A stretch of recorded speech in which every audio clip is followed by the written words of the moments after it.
Bulavinaka, and welcome to Talk Business, and a big hello as well to our viewers across the region receiving us through Sky Pacific. On the show tonight, has regional trade discussions failed? Why there's a need to involve the private sector. The country's sole surviving legal DVD operator now on the market, and why Canadians want to invest in Fiji.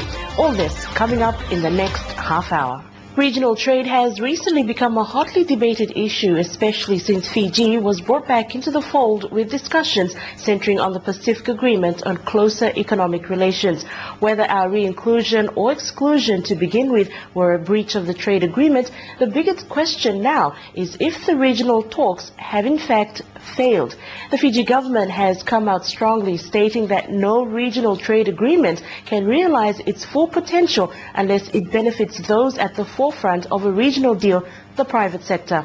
Tonight we take a look at the recent discussions at the top executive conference organized by the Fiji Commerce and Employers Federation, where regional trade issues featured prominently. Journalist Rachna Nath takes a closer look at whether trade integration has been enhanced through regional mechanisms like PICTA and PACER Plus. The PACER Plus is a framework agreement that sets out the basis for future development of trade relations among the 16 foreign members. It's meant to help stimulate regional trade integration by enhancing economic cooperation of Pacific Island countries. But questions are now being raised whether this mechanism has in fact achieved its desired purpose. That's because PACER helps set the framework for Pacific Island countries' trade agreement, or PICTA.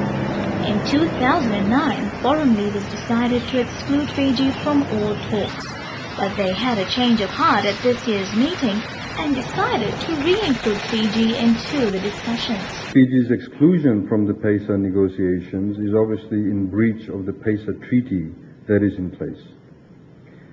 So, by having this call for a couple of years, the exclusion of Fiji, and now saying officials can participate, still ensures that there is a breach taking place. But I think more fundamental than that, as business people, what we need to understand is PICTA, which was put in place, was deemed to be the precursor to PACER Plus. In short, PICTA was to achieve trade integration between the Pacific Island countries to the exclusion of Australia and New Zealand. The rationale behind PICTA was the Pacific Island countries have more in common, have the same economies of scale, have the same population base or similar population base in any case. So once you are able to achieve regional integration at that level amongst economies that have similarity in experience and of course exposure, then they can integrate better with larger economies, which is Australia and New Zealand in the Pacific region. The reality is that PICTA actually is not working.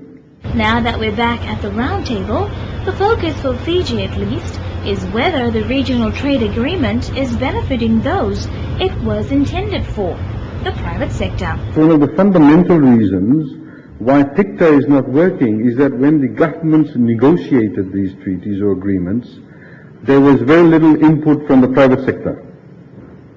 Because at the end of the day, the success of these agreements will depend on how well the private sector can participate or benefit.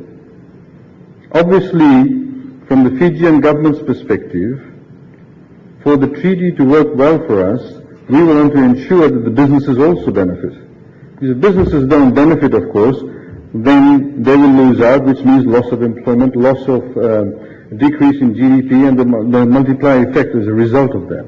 And it's not a notion those at the benefiting end disagree with. The Fiji Commerce and Employers Federation says it has always been keen on joining the negotiations, but there has not been a single opportunity to do so. We're still left on the boundaries of all these sort of discussions, and Fiji has been left out for a number of years. And through PIPSO, where we're now sort of getting in the door. But there could be a lot more done, and the private sector stands ready and waiting to engage wherever possible to ensure that our products get out there and get to other Pacific Island countries. Government argues the involvement of the private sector could bring to the fore fundamental issues with PACER and PICTA. one being the preferential treatment guaranteed to certain Pacific Island countries. Tuvalu, Samoa and Cook Islands, for example, are getting preferential treatment in Fiji for their goods under the PICTA rules. But it is not necessarily allowed for Fijian goods in other countries. I think that needs to be also recognized. And of course, you have Fijian holdings, etc., going into Papua New Guinea. Vinod Patel is going to Papua New Guinea. We have now the ability, as you saw in today's papers, the Solomon Islands government is now going to use AFL to get AFL to manage the upper airspace of Solomon Islands, which is currently being done by the Australians. There's enormous opportunities in terms of Fijian goods and services being provided to the Melanesian countries, indeed other Pacific Island countries. But the rules of engagement also need to be on an equal basis. Those rules of engagement at the Pacific Island or PISIDS group, Pacific Small Island Developing States group, needs to be sorted out before we can in fact move to any form of tangible discussions at the PESA Plus level.